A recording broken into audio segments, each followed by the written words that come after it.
ಸ್ನೇಹಿತರೆ, ಇಂದಿನ ಮತ್ತೊಂದು ವಿಡಿಯೋಗೆ ಸ್ವಾಗತ. ಗಣೇಶ ಚತುರ್ಥಿ 2024 ಸೆಪ್ಟೆಂಬರ್ 7ರಂದು ಶನಿವಾರ ಆಚರಿಸಲಾಗುವುದು. ಮನೆಯಲ್ಲಿ ಗಣೇಶನ ವಿಗ್ರಹವನ್ನು ಕೂರಿಸುವ ಮುನ್ನ ಕೆಲವೊಂದು ನಿಯಮಗಳನ್ನು ಪಾಲಿಸುವುದು ಬಹಳ ಮುಖ್ಯ.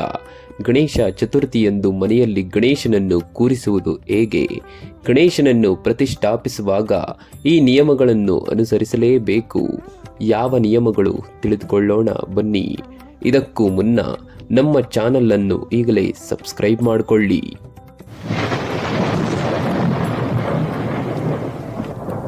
ಗಣೇಶನನ್ನು ಸಂತೋಷ, ಶಾಂತಿ ಮತ್ತು ಸಮೃದ್ಧಿಯ ದೇವರು ಎಂದು ಪರಿಗಣಿಸಲಾಗುತ್ತೆ. ಗಣಪತಿ ಮೂರ್ತಿಯನ್ನು ರಕ್ಷಕ ಎಂದು ಸಹ ಪರಿಗಣಿಸಲಾಗುತ್ತೆ. ಮತ್ತು ನಮ್ಮ ಜೀವನದಲ್ಲಿ ಹೊಸದನ್ನು ಪ್ರಾರಂಭಿಸುವ ಮೊದಲು ನಾವು ಯಾವಾಗಲೂ ಅವನನ್ನು ಪೂಜಿಸಬೇಕೆಂದು ನಂಬಲಾಗಿದೆ.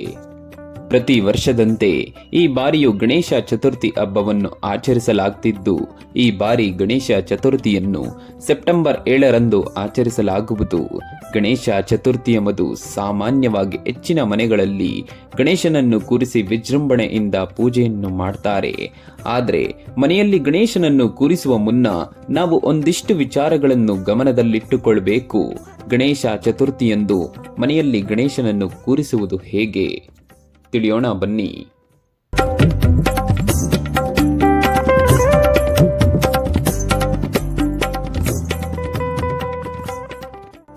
ಜೀವನದಲ್ಲಿ ಸಂತೋಷ, ಶಾಂತಿ ಮತ್ತು ಸಮೃದ್ಧಿಯನ್ನು ಬಯಸುವ ಜನರು ಮನೆಯಲ್ಲಿ ಬಿಳಿ ಬಣ್ಣದ ಗಣೇಶನ ವಿಗ್ರಹವನ್ನು ಇಡಬೇಕೆಂದು ಹೇಳಲಾಗುತ್ತೆ. ಬಿಳಿ ಗಣೇಶನ ಫೋಟೋಗಳನ್ನು ಇಟ್ಟು ಪೂಜಿಸುವುದೂ ಸಹ ಅಷ್ಟೇ ಸಹಾಯಕವಾಗುತ್ತೆ. ಅದೇ ರೀತಿ ಬೆಳವಣಿಗೆಯನ್ನು ಬಯಸುವವರು ಸಿಂಧೂರ ಬಣ್ಣದ ಗಣೇಶನನ್ನು ಮನೆಗೆ ತರಬೇಕು. ವಾಸ್ತು ಪ್ರಕಾರ ಇದನ್ನು ಮಂಗಳಕರವೆಂದು ಪರಿಗಣಿಸಲಾಗುತ್ತದೆ.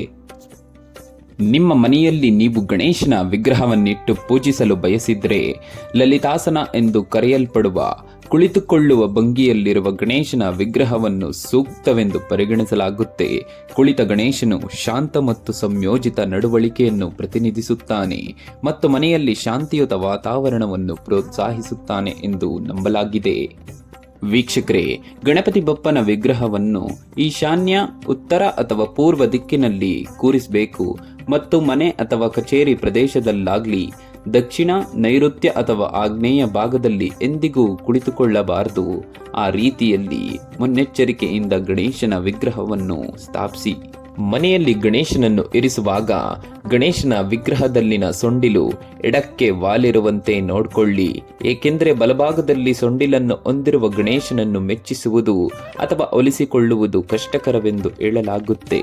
ಗಜವಕ್ತ್ರನ ವಿಗ್ರಹವು ಅವನ ಮೆಚ್ಚಿನ ಅಂಶಗಳಾದ ಅವನ ವಾಹನ ಇಲಿಯನ್ನು ಮತ್ತು ಅವನಿಗೆ ಪ್ರಿಯವಾದ ಸಿಹಿ ತಿಂಡಿಗಳಾದ ಮೋದಕ ಹಾಗೂ ಲಡ್ಡುಗಳನ್ನು ಹೊಂದಿರಬೇಕೆಂಬುದನ್ನು ಗಮನದಲ್ಲಿಟ್ಟುಕೊಳ್ಳಿ. ಗಣೇಶನ ಮೂರ್ತಿ ಗಾತ್ರ 9 ಇಂಚು ಅಥವಾ ಅದಕ್ಕಿಂತ ಹೆಚ್ಚಾಗಿರಬೇಕು.